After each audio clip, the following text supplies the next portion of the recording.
दर्शकों, ज्योतिष मंत्र हैप्पीनेस ऑफ लाइफ इस प्रोग्राम में मैं छवि आप सभी का स्वागत करती हूं। हम एक बार फिर से हाजिर हैं पंडित जी के साथ ज्योतिष के माध्यम से अपनी जिंदगी की समस्याओं का हल चालने के लिए। जी पंडित जी, सबसे पहले शो पर आपका बहुत बहुत स्वागत है। जय माता दी।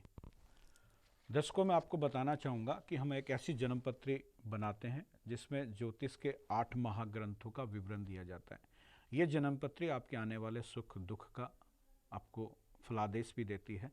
आप क्या करेंगे, कौन सा बिजनेस करेंगे, आप खिलाड़ी बनेंगे या राजनेता बनेंगे, या आप फिल्मी कलाकार बनेंगे, या आप मॉडलिंग के क्षेत्र में जाएंगे, ये सब कुछ इस जन्मपत्री के माध्यम से हम बताने की कोशिश करते हैं। इस जन्मपत्री में आपके 10 साल का बृहस्पति भी होता है। इस जन्मपत्री के मुताबिक आपको जन्मदिन के ऊपर कौन कौन से उपाय करने चाहिए जिससे आने वाला समय, आने वाला साल आपके लिए सुफलदायक रहे। मैं ये जरूर कहूँगा दर्शकों, अगर आप ये जन्मपत्री हमसे बनवाना चाहते हैं, आप हमें फ़ोन कर सकते हैं या हमें ईमेल कर सकते हैं। और इस जन्मपत्री की जो दक्षिणा है, जो भेंट है, वो मात्र 2100 रुपये है।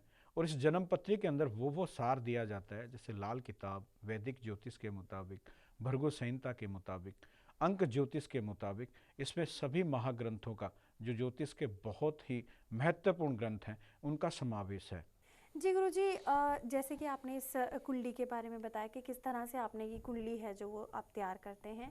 मैं आपसे एक सवाल पूछना चाहूँगी, जैसे कि जो दर्शक नए इस शो के साथ जुड़े हैं, अगर आपके बारे में जानना चाहते हैं तो जैसे कि आजकल का युग है जो वो आईटी का युग है, काफ़ी लोग अलग अलग स्ट्रीम्स में अपना करियर बनाते हैं, लेकिन आपने अपने पूर्वजों की और अपने फादर साहब की जो परंपरा को आगे बढ़ाते हुए आपने भी ज्योतिष को ही चुना, तो इसका क्या वजह है, इसकी क्या वजह है? प्यारे भाई और बहनों, मैं आपको बताना चाहूँगा कि मैं ज्योतिष क्षेत्र में कैसे आया।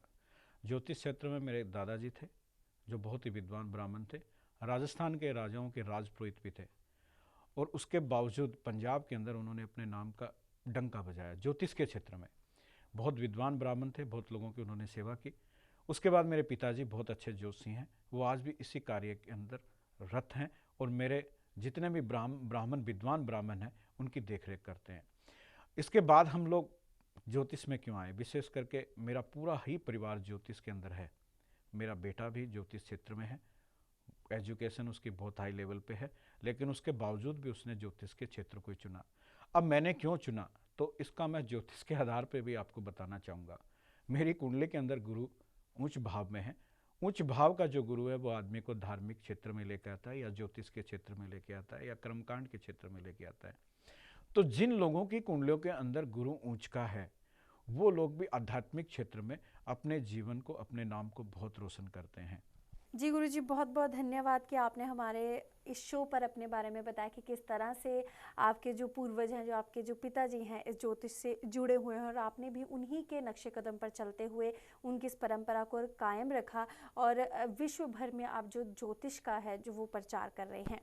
तो आज इस शो पर अब सबसे पहले हम अब सवाल लेते हैं। कुछ सवाल हमें इस शो पर भेजे हैं, तो हम चाहेंगे कि शो के दौरान ही हम उनका हल है जो वो गुरुजी से पूछे। तो गुरुजी, जो पहला सवाल है वो रविंदर कुमार ने भेजा है। इनका जो जन्म की तारीख है वो 31 अक्टूबर 1972 है, और इनका जो समय है वो 3:10 है शाम का, और इनका जो स्थान है जन्म का वो आगरा है। ये पूछना चाहेंगे कि ये हर जगह अपनी कुंडली दिखाते हैं एस्ट्रोलॉजर्स को, अलग अलग तरह के एस्ट्रोलॉजर्स को, तो सभी का ये कहना है कि इनकी कुंडली में जेल यात्रा आजकल के इस समय में जो बनी हुई है। और इसके अलावा ये पूछना चाहेंगे, इन्होंने अपने घर का जो मैप भी ईमेल किया है। ये कह रहे हैं कि इनके घर के नक्शे के मुताबिक आप इन्हें बताइए, क्या इनके घर में कोई वास्तु दोष है कि जिसकी वजह से ये परेशानियां आ रही हैं। और ये बता रहे हैं कि इनका जो छोटा बच्चा है वो भी काफ़ी रोता रहता है, काफ़ी ज़्यादा रोता है बिना बात से। तो क्या इन सब की जो जड़ है, क्या इन गलत वास्तु दोष होना है इनके घर में, क्या कहेंगे इसके बारे में? हाँ रविंद्र कुमार जी, मैं आपको बताना चाहूँगा, आपकी डेट ऑफ बर्थ के मुताबिक हमने आपका जो कुंडली का विवेचन किया है। और मैं दर्शक को बार बार बताना चाहता हूँ कि हम केवल लगन कुंडली से नहीं चलते हैं, और भी ज्योतिष में ऐसी कुंडलियाँ हैं, ऐसे भाव हैं जिनके मुताबिक आपकी समस्याओं का हम लोग समाधान बताते हैं। सबसे पहले आपका सवाल था कि क्या इस समय के अंदर आपकी जेल यात्रा है। तो रविंद्र जी, आपकी कुंडली के अंदर शनि जो है 12वें भाव में है, और शनि की महादशा आपको चल रही है, और शनि की महादशा में अंतरदशा भी आपकी शनि की चल रही है, जो 2017 तक रहेगी।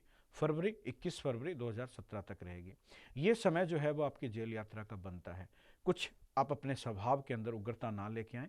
कहीं ऐसी जगह ना खड़ें जहां लोग बहस कर रहे हैं। फालतू की बहस करने से भी आप फंस सकते हैं। और विशेष करके मैं आपको ये कहूँगा कि अपने गुस्से पे कंट्रोल रखें। दूसरे नंबर पर इस शनि के कुछ उपाय आप करें जिससे ये जो कष्टकारी समय है या ऐसा समय है जो आपको जेल या कोर्ट कचहरी के चक्कर में डाल सकता है। तो आप हर शनिवार की शनिवार काले तिल 100 ग्राम काले तिल, एक सूखा नारियल 1.25 मीटर काले कपड़े में बांधकर 2017 तक जल प्रवाह हर शनिवार की शनिवार करते रहें। अगर आप 21 फरवरी 2017 तक जो ये आपको अंतर्दशा और महादशा शनि की चल रही है, इस पीरियड के अंदर ये उपाय अगर आप करते रहेंगे तो इस समय के अंदर जो आप पे झंझट हैं या कोर्ट कचहरी या पुलिस थाने के जो चक्कर होंगे वो कदापि नहीं आएंगे। फिर भी मैं आपको रविंद्र जी कहूँगा कि आप अपने गुस्से पे बहुत ज़्यादा काबू रखें, फालतू के तर्क वितर्क ना करें। अब आपने अपने घर का जो हमें नक्शा भेजा है उसके मुताबिक आपके घर के अंदर सीढ़ियों के नीचे बाथरूम है। मैं दर्शकों को कहना चाहूँगा कि ज्योतिष और वास्तु शास्त्र के मुताबिक सीढ़ियों के नीचे जो बाथरूम होता है वो बहुत ही कष्टकारी होता है। इसका वास्तु के मुताबिक जो बनता है वो ये बनता है कि हमारा राहु जो ग्रह है वो पीड़ित होता है। अगर राहु ग्रह पीड़ित होगा वो घर में अशांति पैदा करेगा, कुछ ऐसी नेगेटिव पावर पैदा करेगा जिससे घर में शांति का माहौल नहीं होगा। अब आपने सवाल किया कि आपका बच्चा बार बार रोता रहता है, तो मैं ये जरूर आपको कहना चाहूँगा कि हो सकता है उसकी कुंडली के अंदर चंद्रमा खराब हो।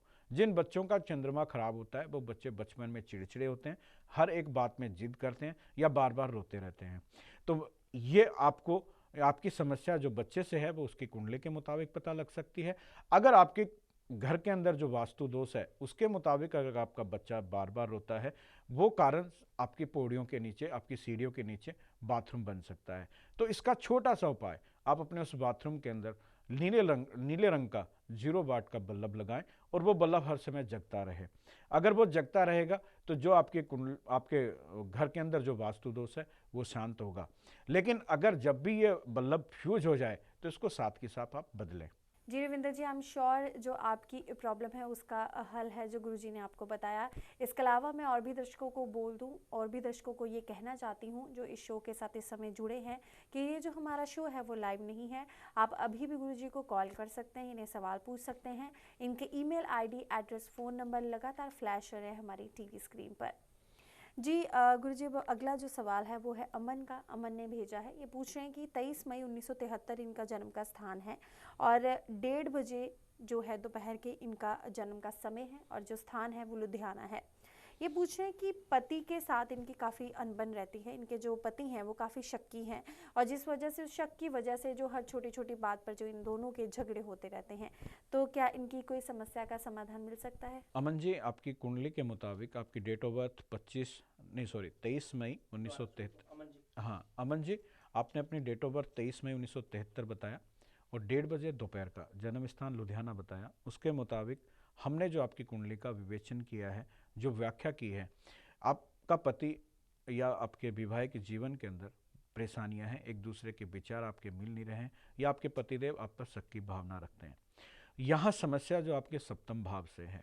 हाँ, मैं आपको जरूर ये अमन जी कहना चाहूँगा कि केवल आपने अपनी ही डेट ऑफ बर्थ हमें भेजी है, तो इसलिए हम आपकी कुंडली के विवेचना से ही आपकी समस्या का हम समाधान बता सकते हैं, क्योंकि आपने अपने पतिदेव की हमें डेट ऑफ बर्थ टाइम नहीं दिया है। मैं दर्शकों आपको ये बताना चाहता हूँ कि अगर आपके वैवाहिक जीवन में कोई भी समस्या है तो आप पति और पत्नी दोनों का डेट ऑफ बर्थ और टाइम हमें जरूर भेजें, जिससे हम उन कुंडलियों की विवेचना के मुताबिक आपके गृहस्थ जीवन में जो परेशानियाँ आ रही हैं उनके सही ढंग से व्याख्या कर सकें और सही समाधान आपको बता सकें जो आपके लिए सटीक समाधान होगा। अब मैं अमन जी आपको बताना चाहूँगा कि आपकी कुंडली का जो सप्तम भाव है वो पीड़ित है। पीड़ित का मतलब उसमें केतु के साथ चंद्रमा है। केतु के साथ जो चंद्रमा होता है वो भी चंद्रमा ग्रहण के प्रभाव में आ जाता है। हाँ, केतु के साथ जो चंद्रमा है वो चंद्र ग्रहण का प्रभाव आता है। अब चंद्र ग्रहण के मुताबिक जो है वो आपके पति और पत्नी के जो संबंध है वो अच्छे नहीं हैं और आपके पतिदेव आप पे शक की भावनाएं रखते हैं।